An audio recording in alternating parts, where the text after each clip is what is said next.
एक नई वीडियो के साथ आज मैं फिर हाजिर हूँ, आपका होस्ट दोस्त विक्रांत जोशी आपका स्वागत करता हूँ मेरे रिव्यू मास्टर में, जिसमें हम लेके आते हैं वर्ल्ड अफेयर्स और डिफेंस के दिन भर की टॉप खबरें। तो चलिए जान लेते हैं। बात करते हैं मणिपुर की। मणिपुर में कुछ 30 से 40 मिलिटेंट्स को मारकर गिराया गया है भारतीय आर्मी की तरफ से। आपको पता है कि मणिपुर में चल क्या रहा है, दो गुटों के बीच में झड़प चल रही है, जिसमें कि एक गुट दबाया जा रहा है क्योंकि दूसरे गुट के पास हथियार है और ये कुकी मिलिटेंट्स हैं। ये नॉर्मल लोग नहीं हैं, ये एक्चुअल में उन ग्रुप्स में कुछ लोगों को हथियार दिए गए हैं बाहरी ताकतों के द्वारा और वहां पर अनरेस्ट क्रिएट किया गया है पूरे मणिपुर में और मणिपुर को पूरा जलाया जा रहा है, जैसे कि भारतीय आर्मी को वहां पर तैनात होना पड़ा। और कई बार ये देखने को मिला था कि ये जो गुट हैं ये अलग अलग जगह पे छोटी छोटी हरकतें कर रहे थे, हथियार चला रहे थे, बंदूकें चला रहे हैं, कहीं घर जला दे रहे हैं। जो सरकार के सांसद विधायक हैं उनके घरों को जला दिया जा रहा, दफ्तरों को जला दिया जा रहा था। आपको पता होगा कि किस तरह की वहां पे झड़प चल रही है और न्यूज में बहुत सारी चीजें नहीं निकलकर सामने आ रही हैं। आज वहां के चीफ मिनिस्टर के द्वारा ये घोषणा की गई है कि कई जगह पे, मतलब एक जगह पे नहीं हुई है, ये कई जगहों पर छोटी मोटी झड़पों की वजह से भारतीय आर्मी की तरफ से कुछ, पहले कहा गया था 30 लोगों को मार के गिराया गया, अब 40 लोगों को मार के गिराया गया, ये खबरें आ रही हैं। आपको इस न्यूज़ पे कैसा लगा आप कमेंट करके बताइएगा। इसमें कहा जा रहा है कि चीन का मैक्सिमम हाथ है कि जो मणिपुर में अनरेस्ट क्रिएट करने में या पूरे नॉर्थ ईस्ट में जो अनरेस्ट क्रिएट करने में, हथियार देने में, आपको पता है कि चीन का ही हाथ होता है, वहीं पर इस तरह की चीज़ें चल रही होती। तो कुकी मिलिटेंट्स को मारकर गिराया गया है और इस प्रकार की कार्रवाई से अब लग रहा है कि मणिपुर में शांति बहाली हो जाएगी। झड़प की बात करेंगे तो एक नई तरह की झड़प निकलकर सामने आई है जो कि तालिबान और ईरान के बीच में हो रही है, जिसमें कि कई लोगों की, कई ईरान के सैनिकों की भी और तालिबानी लड़ाकों की भी मृत्यु हुई है। हालांकि वैसे तो न्यूज में इसको कहा जा रहा है कि 2-3 लोगों की मृत्यु हुई है, पर तालिबान की तरफ से 10 लोगों से ज्यादा की मृत्यु की बताई जा रही है, सोशल मीडिया में ये बताया जा रहा है।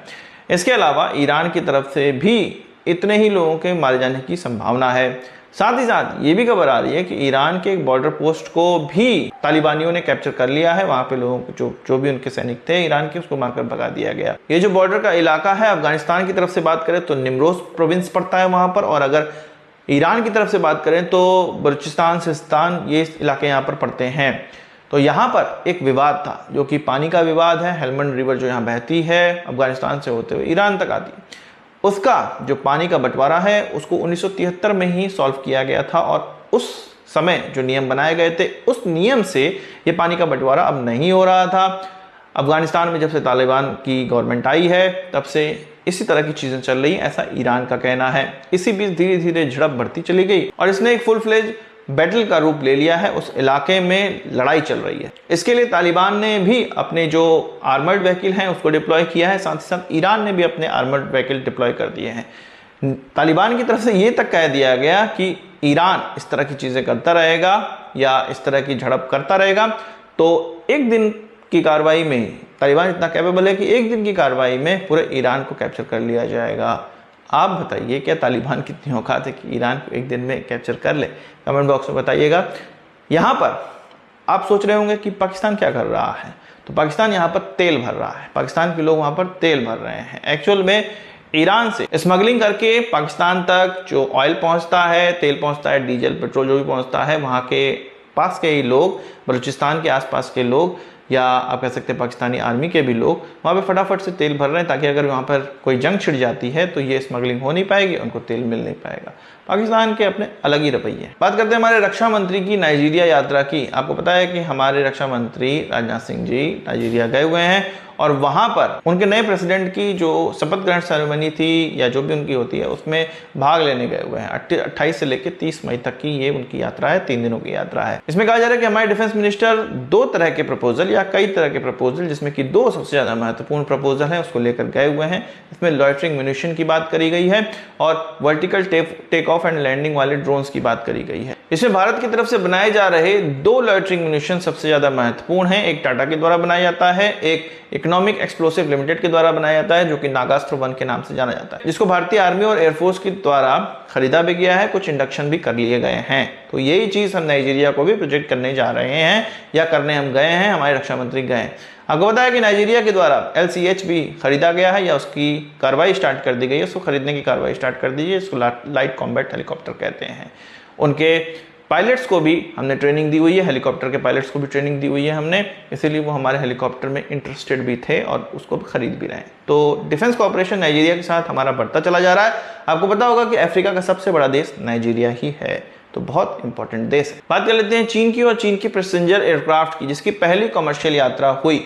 इसका नाम C919 रखा गया है और ये चीन के commercial aviation corporation of China के द्वारा बनाया जाता है। इसका डायरेक्ट टक्कर बोइंग और एयरबस के जो पैसेंजर व्हीकल्स हैं उनसे है, जिसमें एयरबस का A320 है और बोइंग का 737 है।